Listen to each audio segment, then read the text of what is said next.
弟兄姊妹平安，今天是2026年的3月13号。今天的经文是诗篇23篇撒母耳记上卷15章22节到31节，以弗所书第5章第1节到第9节。今天要跟大家分享的主题是活祭。耶稣基督面对法利赛人、犹太人的领袖想要找理由害他的时候呢，他向他们说了一个非常重要的概念。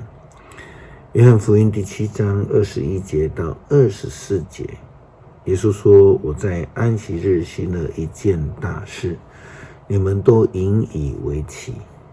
可是摩西吩咐你们行割礼，其实割礼不是从摩西，而是从你们的祖先开始的。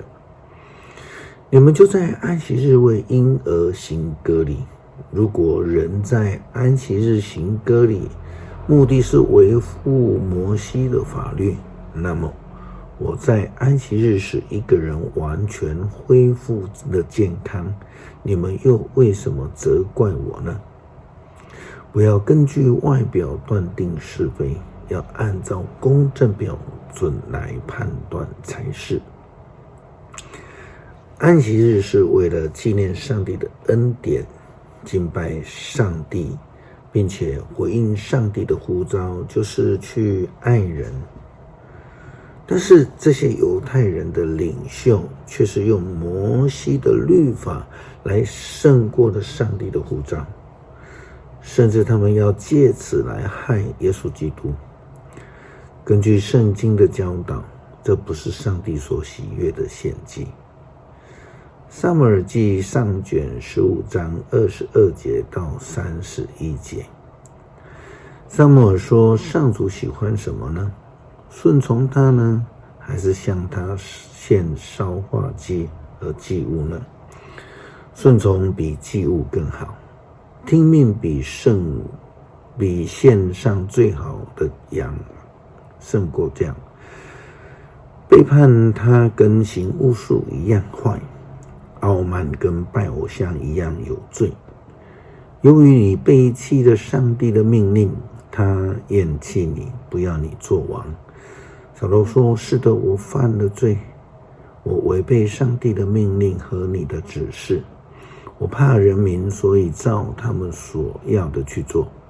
现在我恳求你赦免我的罪，跟我一起回吉甲去，我好敬拜上主。撒母耳说：我不跟你一起回去，你背弃了上主的命令，他也厌弃你，不要你做以色列的王。撒母耳转身就要走，扫罗拉住他的外袍，把衣服撕裂了。撒母耳对他说：今天上主已经把你所统治的以色列国夺回，赐给你比你更好的人。以色列的大能者，上帝不说谎，也不改变主意。他不是世人，他不改变主意。扫罗说：我犯了罪，但是请你至少在人民的长老们和所有的以色列人面前给我一点面子，请跟我一起回去，我好敬拜上主你的上帝。于是撒母耳跟他一起回到吉甲，扫罗就敬拜上帝。保罗在写给以弗所教会的书信当中，也提到了真实献祭的一个态度，以及上帝所喜悦的祭。以弗所书第5章第1节到第9节，圣经这样记载：既然你们是上帝所爱的儿女，你们就必须效法他。你们的生活要处处表现爱心，正如基督爱我们，为我们舍命，作为馨香的供物和祭品献给上帝。至于那些淫乱、污秽和贪婪的事，在你们当中连提都不可提，因为你们是上帝的子民。你们也不可以说淫秽、愚妄或是下流的话，倒要说感谢上帝的话。无可怀疑的，淫乱、污秽和贪婪的人。贪婪等于拜偶像，绝对不能成为基督和上帝国的子民。不要让任何人用空洞白话欺骗你们。正是为了这些事，上帝的愤怒要临到悖逆的人的身上。所以不要跟这些人来往。你们原是在黑暗中，可是自从成为主的信徒，你们就在光明中。你们的生活必须像光明的人，光明结出一切丰盛的果实，就是良善、正义和真理。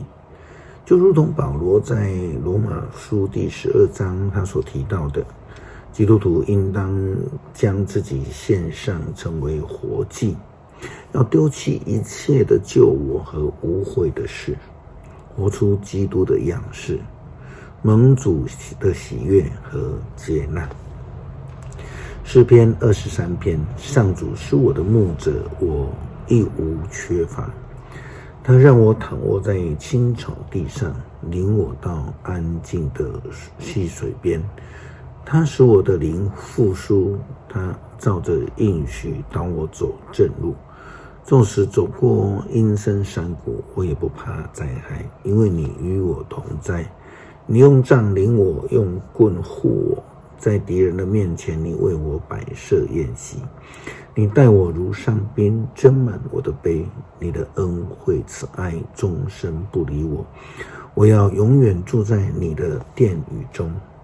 恳求上帝帮助我们领受圣灵的喜，使我们成为洁净，愿意献上我们自己，成为美好见证的活祭来献给上帝。祷告奉主耶稣基督圣名求，阿们。